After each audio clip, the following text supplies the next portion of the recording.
Hello dear students, और फिर से आप सभी का वेलकम है इस क्लास में। हम प्रीवियस क्लास में डिटर्मिनेंट पढ़ रहे थे और 3 क्लासेस हो चुकी है ऑलरेडी। और आज का जो हमारा टॉपिक है वो है माइनर्स एंड कोफैक्टर्स। तो आज हम माइनर्स और कोफैक्टर डिटर्मिनेंट का कैसे निकालते हैं वो सीखेंगे, और साथ ही साथ हम देखेंगे एक मैट्रिक्स का हम इन्वर्स कैसे निकालते हैं with the help of this minor and cofactor. आपने प्रीवियस चैप्टर में इन्वर्स निकालना सीखा है, और यहाँ पे एक डिफरेंट और इजी आपको एक मेथड देखने को मिलेगा कि हम इस मेथड से, डिटर्मिनेंट के मेथड से कैसे किसी भी मैट्रिक्स का इन्वर्स बहुत ही आसान तरीके से निकाल सकते हैं। तो चलिए स्टार्ट करते हैं। हम स्टार्ट करेंगे माइनर से। हम सबसे पहले स्टार्ट करते हैं सेकंड ऑर्डर डिटर्मिनेंट का माइनर कैसे निकालते हैं। तो देखिए, मान लीजिए ये है एक सेकंड ऑर्डर का determinant a11 a12 a21 a22। ठीक है, तो इसमें जो है माइनर हर एक एलिमेंट का निकलता है।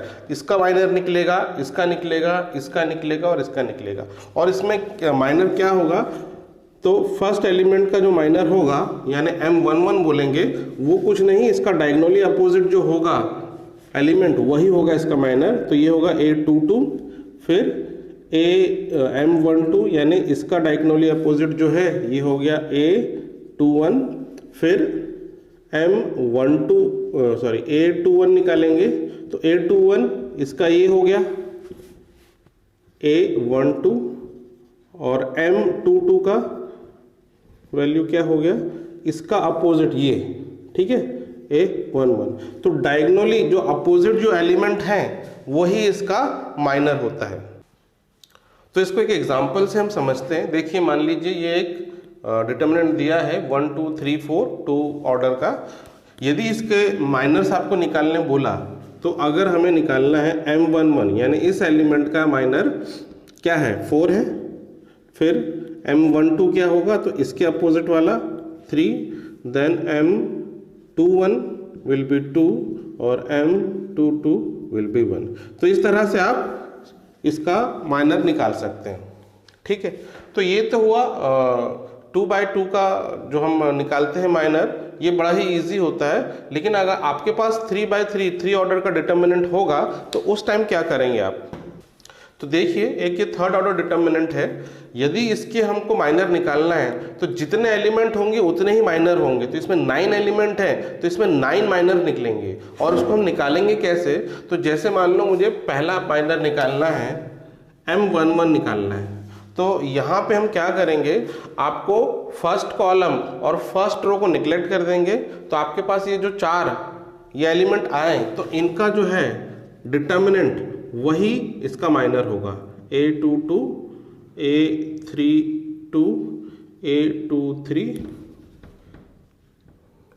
और A33। आया समझ में।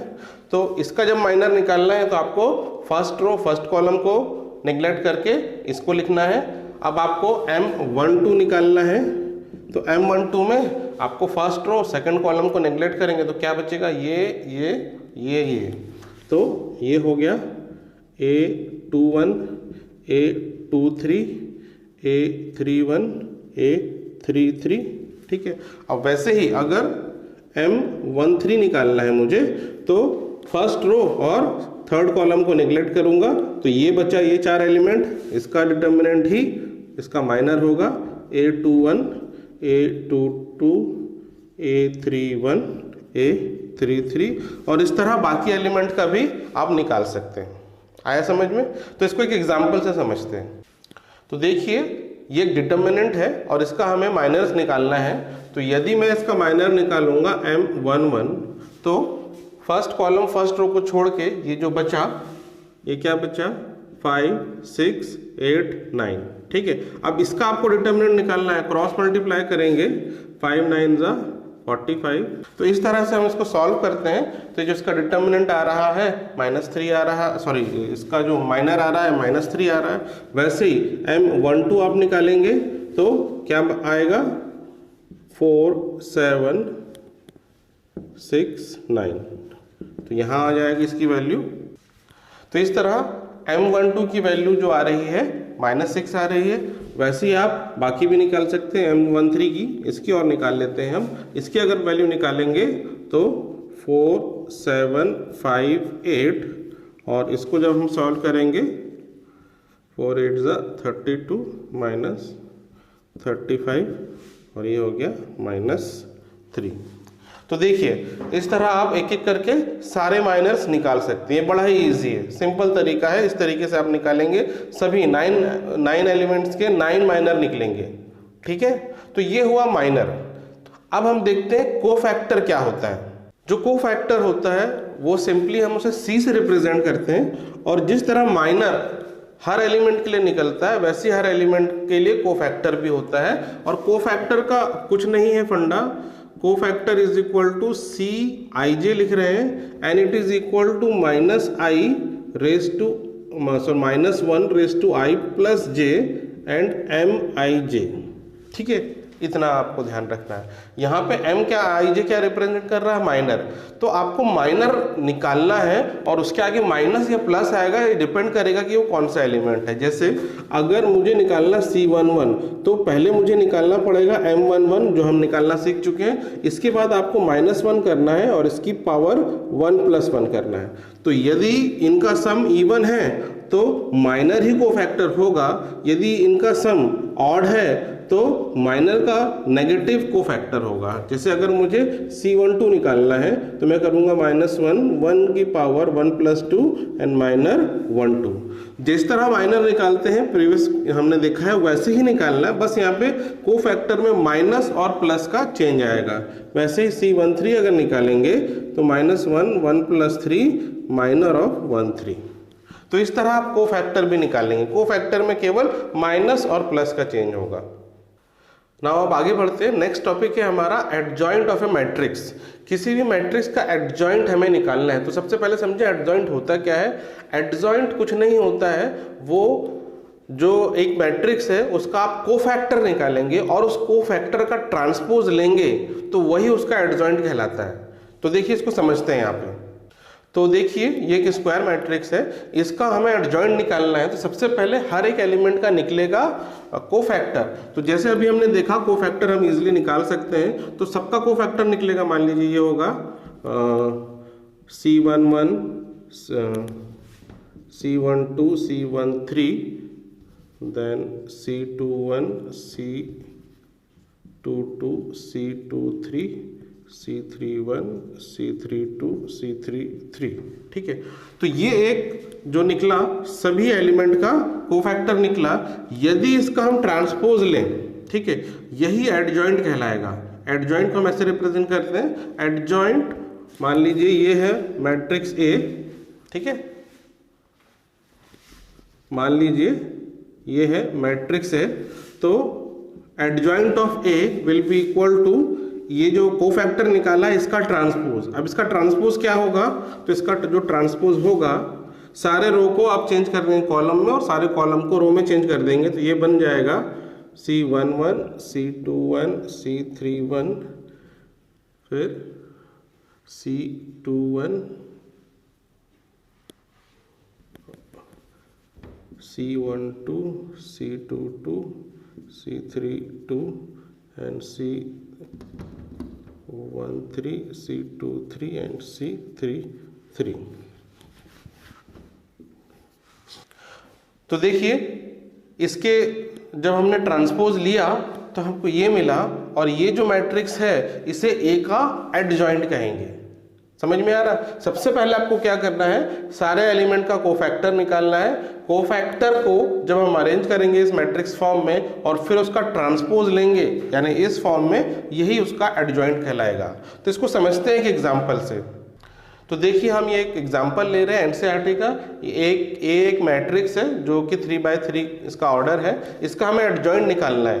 तो अब हम क्या करेंगे, सबसे पहले इसका कोफैक्टर निकालेंगे। कोफैक्टर क्या होता है, जैसे C11 हमने निकालना है तो this is equal to -1 to the power 1 + 1 and M11। ठीक है, अब ये है माइनर, ये तो हो गया +1, और माइनर क्या हुआ इसका फर्स्ट रो, फर्स्ट कॉलम और फर्स्ट रो को आप छोड़ देंगे तो जो बचा उसका डिटर्मिनेंट 4 3 3 4 ये हुआ। इसकी वैल्यू जो आ रही है 4 4 = 16 -3 3 = 9 and 16 minus 9 is equal to 7। तो देखिए, तो ये हुआ C1 इस तरह से निकाला, वैसे ही हम C12 निकालेंगे, ये होगा -1 टू द पावर 1 प्लस 2, फिर M12, और M12 की वैल्यू क्या होगी, फर्स्ट रो सेकंड कॉलम, इसको छोड़ देंगे तो 1 1 3 4 and it is equal to 4 minus 3 and it is equal to 1। ठीक है, तो ऐसे ही करके हम बाकी वैल्यू भी निकाल लेते हैं फटाफट। तो देखिए, जब हम सारे एलिमेंट के कोफैक्टर निकालते हैं तो C11 से लेके C33 तक ये इसकी वैल्यूज आती है। अब जब आपको एडजॉइंट निकालना है तो adjoint of A will be equal to, इसको आप एक मैट्रिक्स के फॉर्म में अरेंज कर दीजिए। तो ये क्या हो गया, 7 1 1 -1 -3 1 0 -3 0 एंड 1। अब आपको क्या करना है, इसका लेना है ट्रांसपोज। ये T क्या रिप्रेजेंट कर रहा है, इसका ट्रांसपोज। तो जब आप इसका ट्रांसपोज लेंगे तो ये क्या हो जाएगा, 7 -3 -3 1 1 0 -1 0 1। तो इस मैट्रिक्स का एडजॉइंट हुआ ये। ठीक है, तो ये बड़ा ही आसान है। जिस तरह हमने ये 3/3 के लिए निकाला है, आप 2/2 के लिए भी निकाल सकते हैं, वो और इजी होगा। तो ये बड़ा ही इजी टॉपिक है, आपको इसके सारे क्वेश्चन इजीली बन जाएंगे। अब हम क्या देखेंगे, with the help of this concept अब हमें निकालना है मैट्रिक्स का इनवर्स। ठीक है, तो यहाँ आपको बहुत सारे एलिमेंट्री ऑपरेशन को सोचने की जरूरत नहीं, सिंपल सा एक फॉर्मूला है, फॉर्मूले में आप रखो, इजिली आपका कोई भी मैट्रिक्स का इनवर्स आ जाएगा। तो देखिए, इनवर्स निकालने का एक बड़ा ही सरल सा फॉर्मूला है। Inverse of A will be equal to 1/A। ये A क्या रिप्रेजेंट कर रहा है, डिटर्मिनेंट। जो मैट्रिक्स है उसका डिटर्मिनेंट की वैल्यू निकालेंगे, उसको 1/ उसकी वैल्यू करेंगे, उसको डिवाइड करेंगे इनटू एडजॉइंट ऑफ A। अभी हमने देखा एडजॉइंट ऑफ A कैसे निकाला जाता है। तो यदि इस फॉर्मूले से आप निकालेंगे तो डायरेक्टली आपका A इनवर्स आ जाएगा। तो इसको एक एग्जांपल से हम करके देखते हैं। 2/2 मैट्रिक्स को सॉल्व करते हैं, फिर एक 3/3 को भी सॉल्व करेंगे। तो देखिए, ये मैट्रिक्स दिया है, ये 2/2 मैट्रिक्स है। अब इसका हमें निकालना है इनवर्स।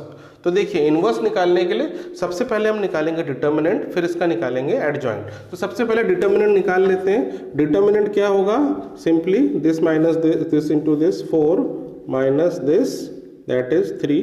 तो डिटर्मिनेंट तो है 1। ठीक है, बड़ी आसानी से आ गया। अब हम निकालेंगे इसका एडजॉइंट। ठीक है, एडजॉइंट क्या होता है अभी हमने निकालना सीखा है। तो सबसे पहले आपको निकालना है कोफैक्टर। ठीक है, सबसे पहले आपको निकालना है कोफैक्टर। तो 2/2 के मैट्रिक्स में कोफैक्टर बड़ा ही आसान है। इसका जो कोफैक्टर होगा ये होगा, ठीक है, और इसका कोफैक्टर ये होगा, डायगोनली अपोजिट। इसका कोफैक्टर ये होगा, बस यहाँ माइनस साइन आ जाएगा, और इसका कोफैक्टर ये, और माइनस साइन आ जाएगा। तो 2/2 का निकालना बड़ा ही आसान होता है कोफैक्टर। बस डायगोनली अपोजिट एलिमेंट को इंटरचेंज कर दो, और ये वाला डायगोनल में बस माइनस साइन आएगा, इसमें साइन का कोई चेंज नहीं होगा। ये जो कोफैक्टर हमने लिखा, इसका आप ट्रांसपोज ले लीजिए। तो इसका जब ट्रांसपोज लेंगे तो क्या बन जाएगा ये, तो 2 -3, ठीक है, देन -1 एंड 2। तो ये जो आया, ये इसे हम कहेंगे एडजॉइंट ऑफ A। अब मैट्रिक्स निकालने के लिए हमें क्या करना है, इस एडजॉइंट को डिटर्मिनेंट से डिवाइड कर दो। अब डिटर्मिनेंट की वैल्यू तो 1 ही आ रही है, तो इसका मतलब है इनवर्स ही एडजॉइंट है। तो inverse will be equal to 2 -3 -1 and 2। ठीक है, तो ये हमने इस फॉर्मूले से निकाला। अब एक बार एलिमेंट्री ऑपरेशन आप कर चुके हैं, सीख चुके हैं, एलिमेंट्री ऑपरेशन से भी निकाल के देखो क्या इनका आंसर सेम आता है। तो आप देखोगे कि दोनों का आंसर सेम आ रहा है। तो देखिए, एलिमेंट्री ऑपरेशन में आपको कितनी मेहनत करनी पड़ती थी, और इस फॉर्मूले से बड़ी ही आसानी से आप किसी का भी इन्वर्स निकाल सकते हैं। ठीक है, चलिए एक और एग्जाम्पल देखते हैं।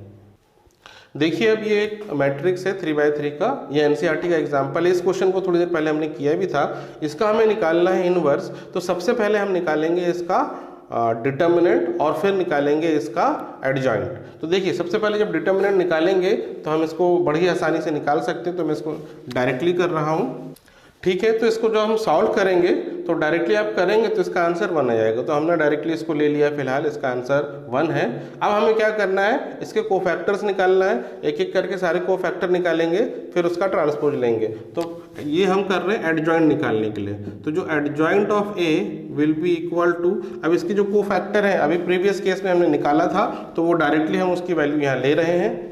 तो जब सभी एलिमेंट का कोफैक्टर निकालेंगे तो ये सारे कोफैक्टर की वैल्यू है, इसको हमने यहाँ मैट्रिक्स में अरेंज कर दिया। अब इसका आप ट्रांसपोज लेंगे, ठीक है, इसका ट्रांसपोज लेंगे तो adjoint of A will become 7 -3 -3 -1 1 0 -1 0 1।